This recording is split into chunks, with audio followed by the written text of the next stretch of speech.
Hi everyone, I'm Yudhika Wahi from Rental Scale Up, and I'm glad you can join us today because our guest today is Daniel Rusteen, also known as the Airbnb Pro. Daniel has an extensive background in the vacation rental industry. He's worked at Airbnb and been a superhost himself. He went on to start an Airbnb property management company and later founded OptimizeMyBnB.com, which provides actionable tips to Airbnb hosts to increase their search rank and hosting style. Daniel has traveled to over 36 countries on Airbnb, hosted over 250 guests in his own home, and been responsible for thousands of reservations and hundreds of listings. He's also the author of a highly rated book, Optimize Your Airbnb, the definitive guide to ranking #1 in Airbnb search, and recently released his newest book, Profitable Properties. And that's what we're going to talk about today. We're excited to have him here with us today to share his insights and expertise on vacation rental success. Hi, Daniel. How are you doing? I'm doing very well. Thanks for that warm and lovely introduction. Absolutely. Thank you so much for making it today and giving us your time. And I'm so excited for everybody to hear from you directly. I know there's a lot of actionable advice waiting for them. So let's get started. Can you tell us a bit about your experience as an Airbnb superhost and how it inspired you to write your first book, Optimize Your Airbnb?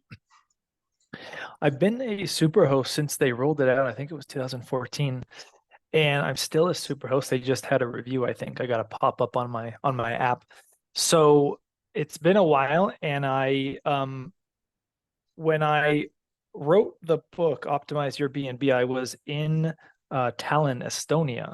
And I remember I was how did I connect? There was an Airbnb host, and somehow I found out she was an Airbnb host, and we were speaking, and I looked at her listing, and I was like, "Whoa, it's not like a great listing." She was struggling. I was like, "It's not a great listing at all. Like, but it's like in a good location. You could do well." So, in that time, first time I did this, and I think the last time as well, we exchanged my staying there, a discount for me to optimize her listing.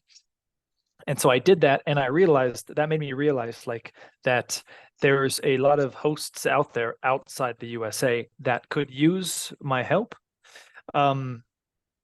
So the book was a way to get my information to more people at a much lower price point, to open it up to to readers. I was on a website writing blogs, but now I had a reader audience.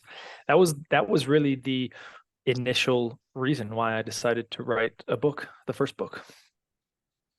That's quite interesting. And it also an interesting start, starting on a skill barter basis, and from there to now today, I feel like that collaborative spirit is still very prominent in your work now, and even in the book that we are here to talk about today.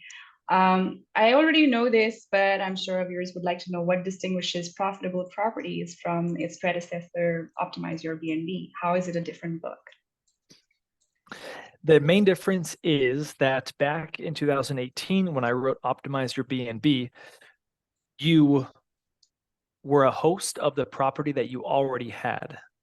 So this host in Tallinn, she had that property already. She was there. She had to move spaces or something. So she had this property and she's like, well, what do I do with it? So she Airbnb'd it. Same thing when I got started. I only had a couch available to me in my living room. I listed that on Airbnb. Other people had in-law units. They listed what they already had. Fast forward to 2022, 2023 and beyond. Builders are constructing buildings for short-term rentals. There's investors, traditional real estate investors, who are going out and realizing, okay, I can do short-term rental and make 4 times the amount of money. So they're going out from day one. And then even before that, let's identify a market, and then let's go forward and seek the best properties. So if we're doing that, then the level of competition has increased. And so it's not just, and you have now more money, more skin in the game.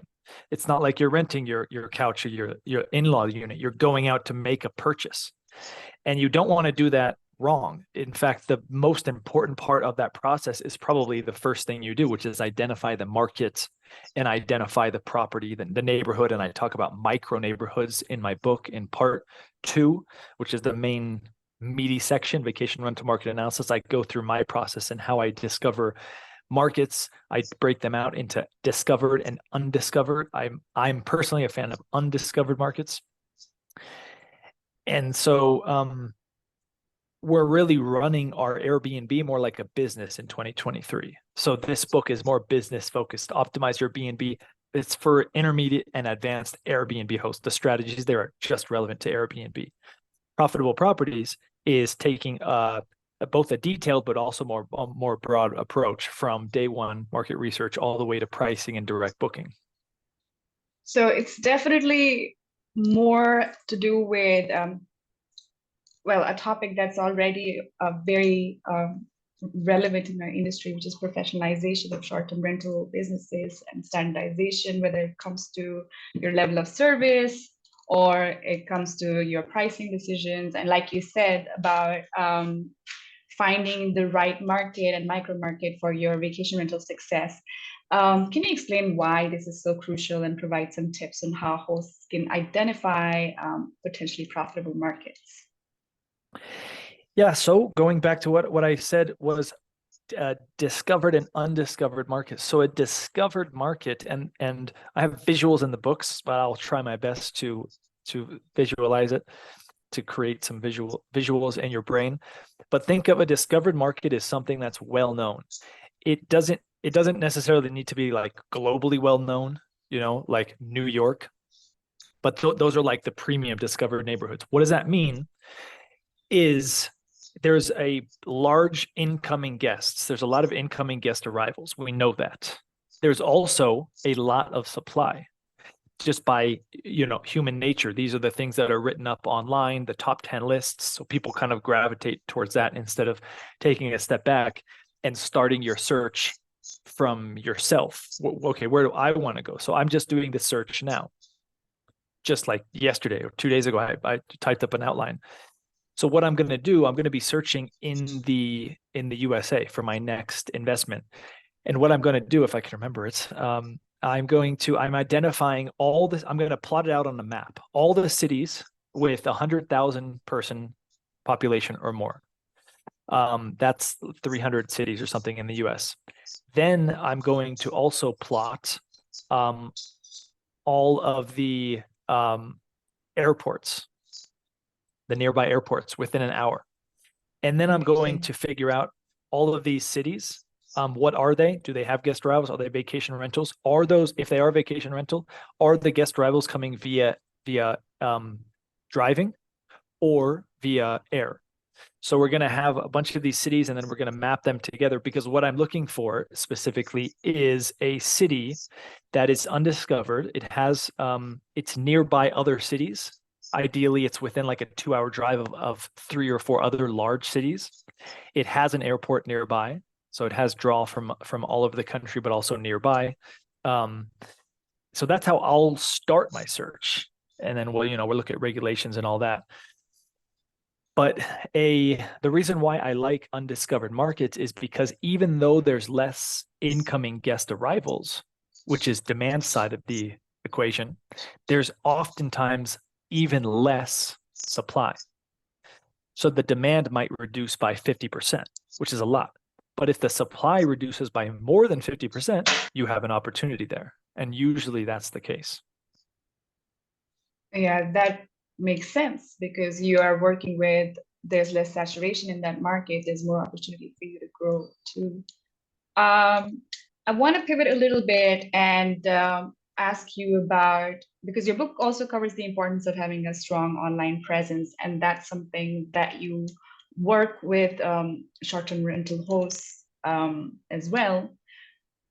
What is your one best tip for creating highly converting online listings on the OTAs? I know it's a bit of an unfair question because it does have to be more holistic than that, but if you have to share one tip. No, but I do have one tip. Oh, great. Yeah, if you can, making your listing more clear, and you do that by removing all of the fluff. If there was one tip, remove all of the fluff. The fluff could be text and photos. What was I doing? An optimization or something recently, and the person had 80 photos. Oh no, I was looking at some of my competition here in Colombia. And the host had a nice penthouse, just like mine. but 80 photos, that's too many for a 3-bedroom house. Text as well, make it clear, strip out all of the fluff. And so there's a little bit of art and science to what I mean by fluff, but it should be kind of boring. Maybe you can think of it as just bullet point out, what are you giving the guest? Don't try and take them on a journey, big block text like everyone else has. They're here just for a second. They're giving your listing just a few seconds. Maybe, if they're interested, 30 seconds. Give them the most information as you can in the least amount of time. That's all within the umbrella of making things clear. Thanks for sharing that. It kind of aligns with an observation I've made because we write articles we cover news about Airbnb commercials, and Airbnb commercials typically feature Airbnb listings, the most unique or attractive listings around the world. And typically when you actually go to the listings that are featured, they tend to have information presented in this exact manner. There's not a whole lot of purple prose going on. It's just a very clear indicator of what you will find there, the surroundings and the amenities. So I think we can see that in those listings, and perhaps that has something to do with their success too. Interesting. I'm going to look up those articles after this call. Sure. In addition to online presence, you emphasize the importance of offline hospitality and guest experience, which is key to all short-term rental management, of course. Can you tell us a bit about which aspects of this you cover in your book? Yeah, hospitality is hard. And that's why I have a lot of struggles from hosts who are hiring out property managers and whatnot, because hospitality is straight up difficult. It's very hard to maintain high hospitality standards. And so I go through all of this in the book. And hospitality, by the way, it refers to not only, having someone opening the door for the guest or bringing their luggage up, but it also has to do with how you're dealing with problems. If problems arise, that is also hospitality. I have started giving, I don't give check-in gifts, welcome gifts, usually bottled wines, baked goods. If you don't have that budget, a handwritten note. I started giving departing goodie bags. Like, if you were, remember when you were just a kid and you got invited to someone's, Jimmy's birthday party, and at the end they got a bag, which I thought was like, thanks for socializing. Here's your bag of candies and a pen and other useless stuff. So that's what I give to my guests. I give them a whole bag of Colombian coffee. My Airbnb is in Colombia, and a Colombian chocolate bar. And why I do that instead of a welcome gift is because by the time the goodwill of the welcome gift is worn out by the time they're checking out and leaving the review. Whereas a departing gift, if nothing goes wrong, which usually nothing goes wrong, it's great. But also it can be used as if something went wrong. Hey, we're sorry this happened. The hot tub didn't heat up. Here's your welcome. I was going to give it to them anyways, but now I'm just framing it differently. And I'm giving it to them just before they leave their review. So the idea is I have goodwill when they're about to leave their review. And so I'm testing things all the time. The jury is still out. Positive initial indicators that it is, because it's an investment. I'm paying money. It's about $9 or $11 per checkout. No, per gift. So I'm paying $44 per checkout. So that's supposed to be an investment. How does it become an investment? I'm getting a higher review rate. The reviews are longer, lengthier. The guests, that's one more thing. The guests are coming back, They are here visiting something. They're partying too much. They forget to buy a gift for their family, their friends back home. I have a gift for them. This is a gift. It's not a useless thing. It's not a magnet for the fridge. It's a gift they could use, or they could give to someone else. Hey, I bought you a bag of coffee, full bag of coffee, Colombian coffee. And it also has that look, that like Colombian look. It's not like a generic like Starbucks, because we have Starbucks here. It's not a Starbucks coffee bag. It's like a real Colombian coffee bag. There's a bunch of other things you can do for hospitality. There's a surprise and delight feature I talk about. This is an under-leveraged area, and it will always be under-leveraged because it is so difficult. I recommend the listeners here to just do one thing. Just start with one thing, which could be the things that I mentioned, or you can go and buy profitable properties and learn about anything else. Thanks for sharing. And yeah, I definitely resonate with being the person that forgets to buy gifts or is always too pressed for time to buy them. So it would definitely be useful for me to have that gift to pass on towards the end of a booking a guest. Yeah, So I relate to that. yeah, and everybody knows when you go to the airport and you get the airport gift. Everyone knows it's an airport True. gift. That's true. That's true. There's no hiding that. All right, so our next topic is pricing, which is also a hot topic in the industry, and you have dedicated a section of your book to it. Can you share the one biggest pricing mistake you see hosts making quite often? Oh yeah. So that's part 5 of the new book, which is the difference from the old book. Full dedicated section. Pricing confuses a lot of hosts. So here is the one tip. Well, I was just talking about. I'm basically my whole life is Airbnb short-term rental. So I was just also talking about this, but so somebody was. It's very easy.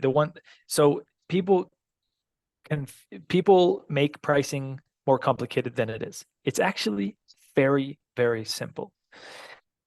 Put up your listing, whatever you think it's worth, put that price up, and then wait. If you don't get any bookings, I don't care that you think it's worth $400 a night. The market has spoken and they have told you you're not worth that. So you lower it. If, on the other hand, you get fully booked up, which is much less the case, then you raise the price. If you're getting booked at a good enough rate, then the price is good. That's as simple as that. Put a price, wait. The market tells you, adjust. That, yeah, it does sound that it's quite simple, and I think it is. Well, the key is listening to the market, which is what you're referring to right now. But you do cover this in quite a lot of detail in your book. But that is the underlying principle, and yeah, that makes sense, I guess. You also discussed the trend of direct booking and the importance of having a successful book direct website. Can you explain why this is becoming more popular and share some strategies for getting direct bookings? Yeah. There's a very so Airbnb for the longest time, there's numerous reasons, but I'll just give one example, recent example. Airbnb for the longest time, if an inquiry came in and Airbnb decided that it was too high risk, they would disallow that reservation. They'd let the message go through for some reason, but they wouldn't let you respond or communicate with the guest. So it's like, well, maybe the guest is high risk, maybe it's not. I don't know. It depends how experienced you are as a host. I recently had this happen to me. I decided that it wasn't high risk. It was a reservation, a same-day reservation from a local. Airbnb decided that was too high risk and they disallowed it. As an experienced host, much more experienced. Well, anyways, I decided this is not a high risk reservation. I would like to make the $350 that on this reservation, and this is probably the only reservation I'm going to get last minute check-in. And so I had a presence online, and so this guest found me online, and I got the direct booking reservation. Now and then I made some videos about this as well. Obviously, this concerns hosts. It's happened to a lot of hosts, and there's been an interesting trend that I've picked up on the last year or so, and it is that Airbnb makes changes soon after I speak on them. It's happened various times, and with the release they just came out with, they said, "Oh, you can now appeal them." So this has been for years. They've been like this. You couldn't appeal them, and then just now they've appealed that. So that's a good job, Airbnb, for doing that. It's 2 years too late. But as it relates to direct bookings, other reasons are, remember I said people are going out to buy Airbnb specifically. So if you have not only as an Airbnb, a successful Airbnb, but add to that success an email list of 1,000 prior guests, an Instagram account or social media account with another few thousand followers, and a website with another few thousand visits, that has tangible real world value. You can sell that. Yeah, that's a few other assets you have in your with you. So That makes sense. Yeah. Lastly, you have extensive knowledge on how to rank high in Airbnb searches. Can you share the top 2 rank factors that impact how listings rank in search results? Mm-hmm. So there is the top 2 are rather unextraordinary. So in profitable properties, I have a list of the top 13 or 14, I can't remember. I think I added one at the very end. Top 14 ranking factors in order, 1 to 14. And the top ones are going to be things, just think about it. Are you making Airbnb money? Those listings that are making Airbnb the most money are ranking the highest. What that means is you have a good booking rate. You're not canceling. It's all things that we all know. You have a good booking rate, strong conversion rate. You're getting good reviews. Some things that are less known are wishlist saves. Wishlist saves directly impact your search rank. Wishlist saves, if you've never been a guest, then if you are a guest, in the top right corner, there's a heart. And if the guest interacting with your listing are positive to the Airbnb search algorithm. So if they click you to the wish list, that is a positive signal, and that does impact directly your search rank. So focusing on getting that, how do we get that? Well, that's actually another reason why direct bookings are cool. Direct booking presence is because on Airbnb, think about all the guests who go to your listing, view it, showing intent, but you have no idea who they are. You can't capture any benefit from them. So I have 2 tracks here. One track is direct bookings. On direct bookings, you can maybe get their email or something, entice them with something, so you're getting them there. But if you're just on Airbnb, what you can do is you can just put something in there, say, hey, save my listing to your wish list. I want you as my guest. Send me a message now. If that works 10% of the time, that's a benefit. Also, one last thing, map location, it's obvious as well, but map location affects your search rank. So go to Airbnb, and this can change, but go to Airbnb, go type in your city. They're going to highlight, they have 2 ways of doing it. Sometimes they highlight just a disperse amount of listings, but sometimes they highlight neighborhoods. So if you're going to a city and you're seeing Airbnbs clearly highlighting this neighborhood or that neighborhood, if you're outside of those neighborhoods, it makes sense to move your pin a little bit closer, not too much. And especially if you're a walking destination, not too much at all. But it makes sense to move your pin a little bit closer to where Airbnb is naturally drawing guests. Nice. Thank you so much for sharing these tips. I really had no insight into, one can assume that wishlisting properties would impact how they appear in results, I guess, but I didn't even consider the tip about being in neighborhoods that are being spotlighted.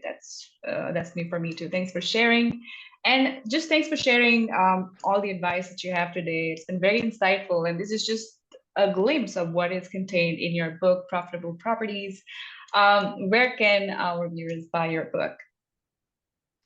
They can buy my books, Optimize Your BNB and Profitable Properties. The easiest way probably is just searching on Amazon for the title, or on Google, and whatever your local, they're everywhere in the iBook store, on Amazon, etc. They're also on my website in a digital PDF format. If you want to buy direct, you can go that route as well. Of course. And I know that you also have a course coming up soon. Can you share a little bit about that, because it is connected to your book? Well, your second book.